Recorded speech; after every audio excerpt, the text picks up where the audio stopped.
शुक्लाम्बरधरं विष्णुं शशिवर्णं चतुर्भुजं प्रसन्नवदनं ध्यायेत् सर्वविघ्नोपशान्तये। व्यासं वसिष्ठनप्तारं शक्तेः पौत्रमकल्मषं पराशरात्मजं वन्दे शुकतातं तपोनिधिम्।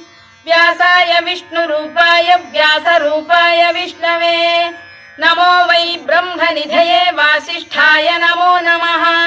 अविकाराय शुद्धाय नित्याय परमात्मने सदैकरूपरूपाय विष्णवे सर्वजिष्णवे यस्य स्मरणमात्रेण जन्म संसारबन्धनात् विमुच्यते। नमस्तस्मै विष्णवे प्रभविष्णवे।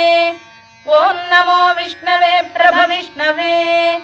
श्रीवैशम्पायन उवाच श्रुत्वा धर्मानशेषेण पावनानि च सर्वशः युधिष्ठिरः शान्तनवम्